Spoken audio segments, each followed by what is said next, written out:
ஒண்ணு. நெருக்கத்திலே கர்த்தரை நோக்கி கூப்பிட்டேன், அவர் எனக்கு செவி கொடுத்தார். நம்ம நெருக்கத்துல அவரை நோக்கி கூப்பிடும்போது கண்டிப்பா அவர் நமக்கு செவி கொடுப்பார். ஆனா அவரை நோக்கி நம்ம கூப்பிடணும். அதுதான் நிறைய இடத்துல அந்த கூப்பிடுறத பத்தி இருக்கு. சங்கீதம் 27 படிங்களேன், 4வது.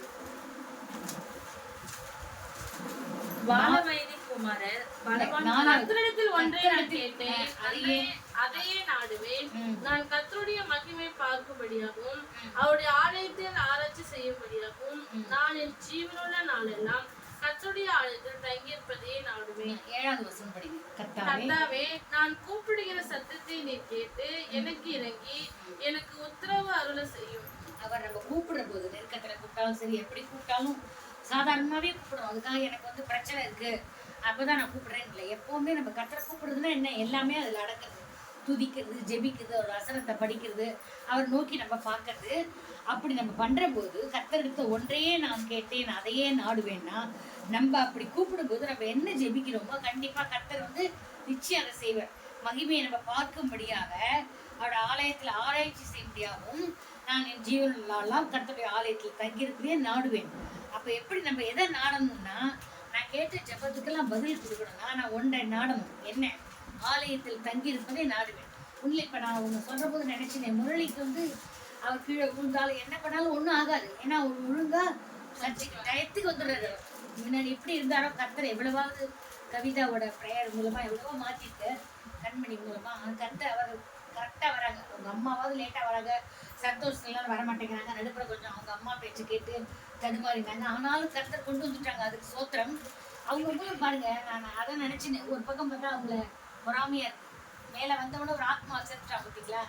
எனக்கு முடியலையே, எந்த இடத்துக்கு போனாலும் யாரும் நம்ம பேச்ச கேட்க மாட்டேங்கிறாங்க. ஜெபிக்கிறேன் அதோட சரி. ஆனா கர்த்தர் அந்த ஆத்மாவை கொண்டு வந்திருக்காங்க. அப்படிப்பட்ட ஒரு ஸ்லாகி அவங்கள்ட்ட இருக்கிற போது அவரை நோக்கி கூப்பிட்டு இந்த ஆலயத்தை எப்போதும் நாடணும்.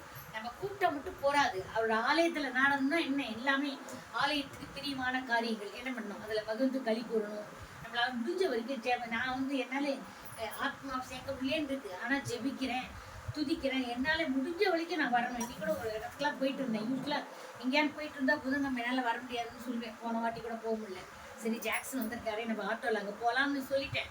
ஆனா ஒரு இபி ஆஃபீஸ் போயிட்டு லேட் ஆயிட்டு. இன்னைக்கு எங்கேயோ போனேன். இன்னொரு லைஃப் சர்டிஃபிகேட் போகுது எங்க அண்ணாக்கு, எங்க வீட்டுக்காரர் எல்லாரும். ஜாக்சனால தான் வந்தேன். என்னை இங்கே இறக்கி விட்டு நீங்கள் போயிட்டு இருந்தா லேட் ஆயிடும் அப்படின்ட்டேன். என்னாலதான் அவங்களுக்கு லேட்டு. ஆனாலும் கர்த்தர் கொண்டு வந்து சேர்த்தாங்க. நான் என்னால் முடிஞ்ச வரைக்கும் கர்த்தரை கூப்பிட ஆரம்பிச்ச நாளிலிருந்து, நான் ரட்சிக்கப்பட்ட நாளிலிருந்து முடிந்த வரைக்கும் என்னால ஆலயத்துல என்னெல்லாம் காரியங்கள் என்னால இருக்க முடியுமோ அதெல்லாம் செய்யறேன். ஆனா கர்த்தர் என்ன அதுக்கு தகுந்த மாதிரி ஆசீர்வதிச்சுக்கார். 75 வயசுல எத்தனையோ பலங்கள் இருந்தாலும் கர்த்தர் என்ன ஒவ்வொரு நாளும் தாங்குறார். அதுக்கு அவர் கோடானு கொடி சோத்திரம். ஆனா நம்ம அந்த மாதிரி இருக்கணும். அவரை நோக்கி நான் கூப்பிட்டுட்டு அவரோட அந்த வார்த்தையை நான் நாடணும். அந்த ஆலயத்துல தங்க நான் நாடணும். அதை விட்டுட்டு நான் கூப்பிட்டுட்டே இருந்தா, நீங்க ஒரு இடத்துல நீதிமொழிகளை ஒண்ணு இருக்கு, நான் கண்டுக்கவே மாட்டேன், ஆகாமே பண்ணுவேன். நான் கூப்பிடுற சமயத்துல நீ என்னை கூப்பிடாம இருந்தா நான் நீ கேட்கறவங்க நான் பதில் சொல்ல மாட்டேன்னு சொல்லுவார் அவர். அவருக்கு நீதிமொழியில வருது 2வதுன்னு நினைக்கிறேன், பார்த்து சொல்றேன். இப்ப நான் திடீர்னு பண்ணதுனால அந்த வார்த்தையை என்னால எடுக்க முடியல. பட் கர்த்தர் அவருடைய கூப்பிடுதல நம்ம அவரை கூப்பிட்டு அவரோட சத்தத்துக்கு நம்ம கேட்கும்போது, அவரோட ஆலயத்தை நாடும்போது, அவரை நாடும் பொழுது கண்டிப்பா நம்ம கூப்பிடுதலுக்கு பதில் கொடுப்பார், நம்ம ஜெபத்துக்கு பதில் கொடுப்பார். அது இல்லாத நம்ம அலட்சியமா இருந்தா அவர் என்ன பண்ணுவார், ஆகாடியம் பண்ணுவேன்னு வருது அந்த இடத்துல. நீதிமொழிகள் 1வது வசனம் நினைக்கிறேன், பின்னாடி பாருங்க 14ன்னு நினைக்கிறேன். அந்த மாதிரி ஆகடியம் பண்ணுவார்னா என்ன அர்த்தம்னா, நம்ம ஜெபத்துக்கு பதில் கொடுக்க மாட்டார். அதனால நம்ம அவரை நோக்கி கூப்பிட்டு அவர் சத்தத்துக்கு நம்ம பதில் கொடுக்கணும், அவரை நாடணும். அவர் ஆலயத்தை நீங்க வந்தீங்கன்னா கரெக்டா கண்டிப்பா கர்த்தர் செய்வார். அதனால நிச்சயமா நம்ம அவரை கூப்பிடும் போது எல்லாத்தையும் பெற்றுக்கொள்வோம். சங்கீதம் 91 பாருங்க, 14வது வசனம். என்னை நோக்கி கூப்பிடு, நான் உத்தரவு கொடுத்து உனக்கு அறியாதும் கெட்டாதுமான பெரிய காரியங்களை உனக்கு அறிவிப்பேன். நிறைய இடத்துல கூப்பிடுதலை பத்தி நிறைய இருக்கு. அவரை நம்ம கூப்பிட்டா கண்டிப்பா கேட்பார். ஆனா நம்ம இப்ப நம்ம பசங்களே இருக்காங்க, ரொம்ப ஒரு கீழ்ப்படியான குழந்தையா இருக்குன்னு வச்சுக்கோங்களேன். நம்ம ஏதாவது கேட்டா என்ன பண்ணுவோம், ஆமா சொன்ன பற்றி கேட்கல, நான் சொல்றதை நீ கேட்கல, அதனால உனக்கு வாங்கி தர மாட்டேன். அதே அந்த பசங்க நம்ம சொல்றத உடனே கேட்கறதுன்னா நம்ம என்ன பண்ணுவோம், அவளுக்கு உடனே வாங்கி தருவோம். 2 பிள்ளைகள் இருக்குன்னு வச்சுக்கோங்களேன், இல்லை 4 பிள்ளைகளுக்கு. நான் இந்த காலத்துல 2 பிள்ளைகளே இல்லை. ஒன்று சொன்ன பேச்சு கேட்குது, ஒன்று சொன்ன பேச்சு கேட்கல. நான் கூப்பிட்டா உடனே வருதுன்னா உடனே அந்த குழந்தைக்கு தான் செய்ய போகும். அது மாதிரி எல்லாருக்கும் செய்ய தேவன் தான் அவர். ஆனா கூட அவர் நம்ம அவரை கூப்பிடணும்னு எதிர்பார்க்கு. அதே மாதிரி அவரோட சத்தத்துக்கு நம்ம செவி கொடுக்கணும்னு எதிர்பார்க்கிறார். அவருடைய ஆலயத்தை நாடணும்னு பார்க்கிறார், அவரை நாடணும்னு பார்க்கிறார். கர்த்தரை தேடுவர்களுக்கு ஒரு நன்மையும் குறைவுபடாது. அப்படி அவரை தேடினா 1:25 படி. நீங்கள் பயப்படும் காரியம் முசல் போல் வரும்போதும், ஆபத்து சூறாவளி போல் உங்களுக்கு நேரிடும் போதும், நெருக்கமும் இடுக்கமும் உங்கள் மேல் வரும்போதும் ஆகடியம் பண்ணுவேன். என்ன, நான் வந்து உங்களுக்கு பதில் கொடுக்க மாட்டேன்னு அர்த்தம். எப்ப அது முந்தின வசனத்தெல்லாம் பச்சா சொன்ன பேச்சு கேட்கலாம், அதையும் படிங்க. அதனால அவர் வந்து என்ன பண்றார், நான் சொன்ன பேச்சு நீ கேட்கல. நம்ம பசங்கள்ட்ட அப்படிதானே சொல்லுவோம். அந்த மாதிரி அவரோட கூப்பிடுதலுக்கு நம்ம அவரை நோக்கி கூப்பிடணும். சில பேர் என்ன பண்ணுவாங்க, ஏதாவது ஒன்று வாங்கணும்னா உடனே கடன் வாங்க நேர கத்தட்டு போக மாட்டாங்க. யாரு கடன் கொடுப்பான்னு யோசிப்பாங்க. இவங்களை கேட்கலாமா அவங்கள கேட்கலாமா, அந்த காரியம் நடக்கவே நடக்காது.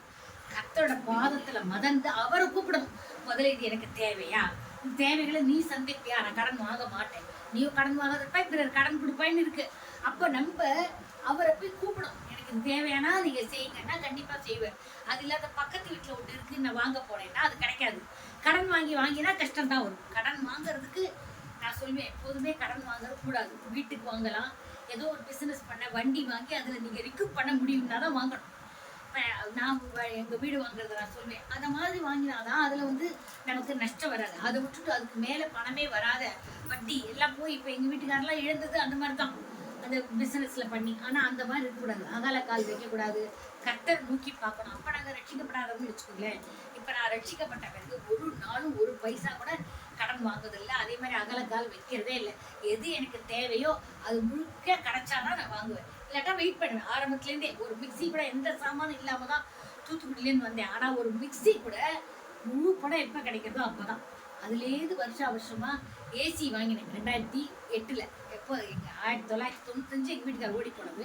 ஒரு பொருளாக இதே மாதிரி இன்ஸ்டால்மெண்ட் இல்லாத வாங்கி 2008, அதுவும் என் பொண்ணு தான், நீ ரிட்டையர் ஆகிடுவாமா அப்புறம் வாங்க முடியாது, இப்போல்லாம் ஏசி ரூமில் இருக்கு, அப்போல்லாம் ஐட்டோக்கு ஏசி ரூம், அப்புறம் கஷ்டப்படுவோமா வாங்குவாங்க பிடிங்கி எடுத்தா. ஆனால் அப்போ கூட முழு பணம் கிடைச்சாலே வழியும் நான் வாங்க மாட்டேன்னு வாங்கினேன். எதுக்கு சொல்கிறேன், அவரை நோக்கி நம்ம கூப்பிடும்பொழுது கண்டிப்பா நமக்கு என்ன தேவையோ அதை அந்தந்த இடத்துல நிறைவேற்றுவார். கடன் வாங்கி நிறைவேற்ற மாட்டார், புரியுதா? யார்ட்டையும் போய் பிச்சை எடுக்க நம்மளை விடவே மாட்டார். ஆனா நம்ம அவரை நோக்கி கூப்பிடுவோம், அப்ப கர்த்தர் செய்வார். அதே மாதிரி 91 வசனத்துல பாருங்க, 15வது வசனம், அவன் என்னை நோக்கி கூப்பிடுவான், நான் அவனுக்கு மறு உத்தரவு அருள செய்வேன், ஆபத்தில் நானே அவனோடு இருந்து அவனை தப்புவித்து அவனை கனப்படுத்துவேன். பாரு, இப்ப அவரே பாரு, அவர் முரளி விழுந்தாலும் எதுவும் அடிபடல, ஆபத்தில் நானே அவனோடு இருந்து அவனை தப்புவித்து கனப்படுத்துவேன். அப்பனா நம்ம அவரை நோக்கி கூப்பிடும் போது கண்டிப்பா அவர் நம்மள கனப்படுத்துவார். 121 சங்கீதத்துல 1வது நம்ம பாருங்க, எனக்கு ஒத்தாசை ஒரு 11 மேலாக என் கண்களை ஏறெடுப்பேன், வானத்தை பூமி உண்டாக்கின கர்த்தரிடத்துல. கண்டிப்பா அவரை நோக்கி நம்ம பார்க்கும் பொழுது அவர் வானத்தையும் பூமி உண்டாக்கின தேவன், அற்புதமான தேவன், உலகத்தில் உள்ள எவரையும் விட ஜீவனுள்ள தேவன், என்னில் இருக்கிற தேவன் மிகவும் பெரியவர். அப்படிப்பட்டதை கண்டிப்பா அவர்கிட்ட நமக்கு ஒத்தாசை வரும். நம்ம கவலையே படக்கூடாது. ஆனா அவரை நோக்கி தான் பார்க்கணும். அதை விட்டுட்டு இவன் கடன் கொடுப்பானா, அவன் கடன் கொடுப்பானா, அவன்கிட்ட போறாமா இவன்கிட்ட போறாமான்னா எந்த காரியமும் நடக்காது. அப்படி தப்பி தவறி நடந்தாலும் ஒண்ணு கந்து வெட்டியா இருக்கும், இல்ல 2வது என்ன ஆகும்னாக்க அதை வாங்கிட்டு நம்ம முழிப்போம். அதை கட்ட முடியாது, கடனே வாங்கக்கூடாது. அதை எல்லாரும் நினைச்சுக்கோங்க. ஆனா நிறைய பேர் அதை செய்யறதே இல்லை, இன்க்ளூடிங் பாஸ்டர்ஸ் கூட. அதெல்லாம் என்ன பண்றாங்க, கஷ்டப்படுறாங்க. அது கூடவே கூடாது. நான் 95ல் நான் ரட்சிக்கப்பட்டேன், இன்னி வரைக்கும் போய் சொல்லல, கர்த்தர் தெரியும். சொசைட்டில கூட வாங்கலாம், ஆனா இன்னி வரைக்கும் என்னை கர்த்தர் ஆசீர்வதிச்சிருக்காரு. எனக்கு என்ன தேவையோ அதுக்காக எதை பார்த்தாலும் ஆசைப்பட மாட்டேன். அவங்க கார்ல போறாங்க, கார் வாங்கலாம், எனக்கு ஓட்டவே தெரியாது, வாங்கி என்ன பண்றது? அது மாதிரி தேவையில்லாத காரியங்களிலும் ஈடுபட மாட்டேன். ஆனா எனக்கு என்ன தேவையோ கர்த்தர் கண்டிப்பா அந்தந்த நேரத்துல செய்வார். அது நிறைய பேருக்கு தெரியறதே இல்லை. தேவையில்லாத கடனைப்பட்டு கஷ்டப்படுறாங்க, அது பண்ணக்கூடாது. ஒரு புடவை கூட நான் எங்க ஆஃபீஸ்ல சொல்லியிருக்கேன், இந்த இது வாங்குறது, கம்மல் வாங்குறது, புடவை வாங்குறது எல்லாம் ஆஃபீஸ் கிறிஸ்டினே அப்படி இன்ஸ்டால்மெண்ட்ல வாங்குவாங்க. இந்த ஃபெலோஷிப்லயே நான் சொல்லுவேன், ஏன்பா கடைக்கு போனீங்கன்னா கொஞ்சம் 4 மாசம் சேர்த்துக்கோங்க, 400 புடவையில ஒரு புடவை செலக்ட் பண்ணலாம், இங்கே 40 புடவை கொண்டு இதில் செலக்ட் பண்ணுவான்னு சொல்லி கொடுப்பேன். கேட்க மாட்டாங்க, கஷ்டப்படுவாங்க இன்ஸ்டால்மெண்ட்ல வாங்கி. தேவையில்லாத நம்ம எந்த பொருளுமே கர்த்தருக்கு சித்தமானா அது கிடைக்கும். 100 புடவை வச்சுட்டு இருப்பாங்க, 101வது புடவை எதுக்கு இன்ஸ்டால்மெண்ட்ல வாங்கணும், ரெடி கேஷ் கொடுத்து 4 மாசம் கழிச்சு வாங்குறது, அந்த எண்ணமே வரமாட்டேங்குது. அது கூடாது. வானத்தையும் பூமியும் உண்டாக்கின கர்த்தர் வந்து எனக்கு ஒத்தாசை வரும். கண்டிப்பா அந்த ஒத்தாசை எனக்கு தேவையா இருந்தா வரும். அப்படி வரலைன்னா அந்த ஒத்தாசை நமக்கு அந்த இடத்துல தேவை இல்லைன்னு அர்த்தம். நான் அது இன்னும் கூட எங்க வீட்டுக்காரோட மனம் கூட நினைச்சுப்பேன். நேற்று கூட இபி ஆஃபீஸ்க்கு போயிட்டு வந்தோம், மண்டே போனோம், சேர்மனை பார்த்து வந்தோம்னு வச்சுக்கோங்களேன். அந்த ராதாகிருஷ்ணன் இந்த கொரோனா பீரியட்ல இருந்து இருந்தீங்களா, அவர் தான் அங்க இருக்கார். ரொம்ப நல்ல மாதிரி எங்க வீட்டுக்கார முதலேருந்தே சொல்லியிருந்தேன் நம்ம போகலாமான்னு. இப்ப யாரு மூலமா நிறைய பேர் வந்திருக்காங்க, நிறைய பேர் கேட்கறா, நல்ல மாதிரியான கேட்கறா, கர்த்தருக்கு சித்தமானா நடக்கட்டும். ஆனா இப்ப யார் மூலமா போனதுனால 50% போல அவங்க வந்த படத்துல கேட்கறாங்க. நான் ஒண்ணு சொன்னேன், நீதி நியாயம் செய்கிற தேவன் எனக்கு செய்வார். ஆனா எங்க வீட்டுக்காரர் அப்படி இல்லையே. நிறைய வாட்டி சொல்லிட்டேன், பாவம் பாவம்ன்ற பாவத்துக்கு மன்னிப்பு கேட்கறது தேவன் தான்ப்பான்னு. கர்த்தர் நம்ம நம்பினோம்னா நமக்கு நீதி நியாயம் செய்வார். அவரை நோக்கி நம்ம கூப்பிடணும், அவரை நாடணும், அவரோட பாதத்துல அமர்க்கணும்.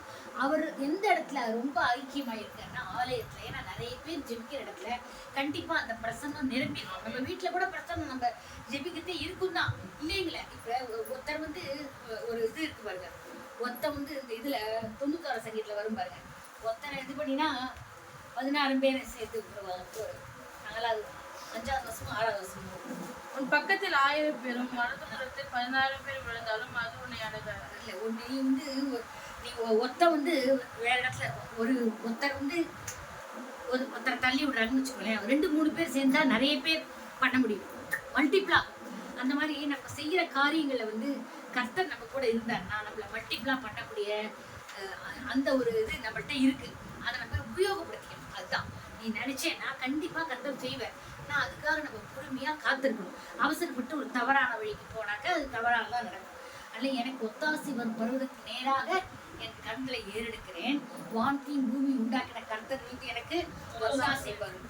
அவர் உன் காலை தள்ளாட விட்டார். நம்ம கொஞ்சம் சில சமயம் வயதானே நான் கூட கால் தடுமாறும் தான், ஆனால் பாதுகாப்பு. உன்னை காக்கிறவர் உறங்கார்.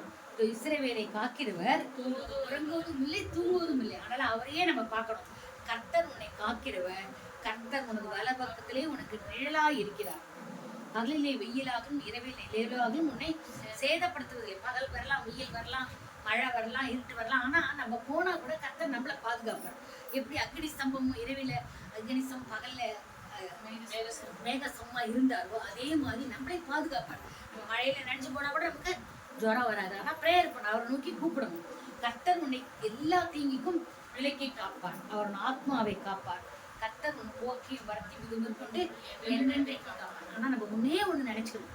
அடுத்த 122 சங்கீதத்துல முதல் வசனம் இருக்கு பாருங்க, 22 சங்கீதத்துல முதல் கர்த்தருடைய ஆலயத்துக்கு போவோம் வாருங்கள் என்று எனக்கு அவர்கள் சொன்ன போது மகிழ்ச்சியா இருந்தேன். அந்த மகிழ்ச்சி நமக்கு எப்போதுமே கர்த்தருடைய ஆலயத்துக்கு வர இருக்கணும். யாரையும் பார்க்காதீங்க, ஊழியக்காரரை பார்க்காதீங்க, பக்கத்து விசுவாசியோட கட்டை அவங்கள பார்க்காதீங்க, யாரையும் பார்க்காதீங்க. நீங்க வர்றது கர்த்தரை பார்க்க தான் வரீங்க. வானத்தையும் பூமி உண்டாங்கின கர்த்தர் அந்த ஐக்கியத்துல இருக்க. லாசருஸ் மோகன் சொல்வேன், நீங்க வந்து 4 மாவடிக்கு வாங்கன்னு நான் சொல்லல, ஆனா இங்க ஜெபம் 24 மணி நேரமும் நடக்குது. ஸோ அந்த பிரசன்னத்துல யாரோ சாட்சி சொல்றா, உள்ள நுழையிறதுலயே ஒரு சமாதானம். அந்த மாதிரி நம்ம சர்ச்சைக்கு வந்தா நமக்கு ஒரு பிரசன்னம், ஒரு சமாதானம் கிடைக்காதா? கிடைக்கும் கண்டிப்பா. அதை நம்பி நம்ம வரணும். அங்க என்ன நடக்குது, அதுக்கு நடக்குது, இப்ப போறோம், அதெல்லாம் என்ன கிழிச்சாங்க அவங்க, அந்த பாஸ்டர் என்ன பேசுறாங்க, இந்த அம்மா என்ன பேசி கிழிச்சாங்க, இவங்கெல்லாம் என்ன பண்றாங்க, அவங்க ஒழுங்கு இல்லை, இவங்க ஒழுங்கு. ஏன் பாக்குறீங்க? நீங்க ஒழுங்கா இருங்க, மற்ற பேரை பத்தி கவலையே பண்றாங்க. யார் வேணா எப்படி வேணா இருக்கட்டும், கர்த்தரை நோக்கி பார்க்கதான் ஆலயத்துக்கு வரமே தவிர மற்றவர்களை நோக்கி பார்க்கல. யாராவது தப்பாவே ஜபம் பண்றாங்க, பண்ணிட்டே இருக்காங்கல்ல ஜபம். அந்த இடத்துல வெள்ளிக்கிழமை ஜபம் பண்ற 4 பேரோ ஏதோ ஒண்ணு, சனி ஞாயிறு ஈவினிங் எல்லாம் பண்றாங்க, 2 பேர் இருக்கட்டுமே. கனபாகியும் இவ்வளவு தான் வரான்னு வச்சுக்கோங்களேன். நான் போறது இல்லை, வெள்ளிக்கிழமை வரதில்ல, ஈவினிங் வரதில்ல. ஆனா அந்த ஜபம் பாஸ்டர் நீங்களாம் ஜெபிக்கிற ஜபம் அங்க இருக்கும் இல்லையா? அந்த கூடுகையில அந்த ஆலயத்தை நம்ம கூடி வரும்பொழுது கண்டிப்பா அந்த பிரசன்னம் நம்மளையும் ஆட்கொள்ளும். ஆனா அந்த ஆலயத்துக்கு நம்ம ஒரு மகிழ்ச்சியோட வரணும், அவரை நோக்கி கூப்பிடுறதுக்கு சந்தோஷத்தோட வரணும். யாரையும் பார்க்காது, நான் கர்த்தரை தான் பார்க்கறேன், எனக்கு யாரை பத்தியும் கவலை இல்லை அப்படின்னு நம்ம மனசு நிரம்பி நம்ம வந்தோம்னா கர்த்தர் நம்மளை நிரப்பி சமாதானத்தோட அனுப்புற. ஒவ்வொரு நாளும் நீங்க அப்படி மனசுல வந்து சந்தோஷத்தை எண்ணி அவர் நோக்கி கூப்பிடுவது கர்த்தர் நிச்சயமா நம்ம எல்லா காரியத்துக்கும் பதில் கொடுப்பார். நம்ம கூப்பிடும்போது நம்ம பக்கத்துலயே இருந்து, வலது பக்கத்துல நேரா இருப்பேன்னு சொல்லியிருக்காரு. நீ நேரா இருப்பேன்னு சொன்னீரே, எப்படி பிள்ளைகள் அப்பாட்ட வந்து சண்டை போட்டு கேட்கறதோ அதே மாதிரி நம்ம கேட்கலாம். உங்களை நோக்கி கூப்பிட்டா எனக்கு உத்தரவு கொடுப்பேன்னு சொன்னீங்களே, உத்தரவு கொடுங்க. நீங்க செய்யணும் அந்த காரியத்தை அப்படின்னு நானும் அப்படிதான் நாடிட்டு இருக்கேன். எங்க வீட்டுக்காரர் வந்து ஜெபிக்கணும். அந்த மாதிரி ஒருத்தருக்கு ஒரு காரியம் இருக்கும், அதை நம்ம சொல்லி ஜெபிக்கணும். கர்த்தர் வந்து எல்லா காரியங்களையும் அதனால் நிறைவேற்றுவார். கர்த்தர் நாமே இந்த வார்த்தையை கொடுத்து என்னையும் மற்றவர்களையும் பலப்படுத்த வேண்டுமா என்று துதிக்கணும்.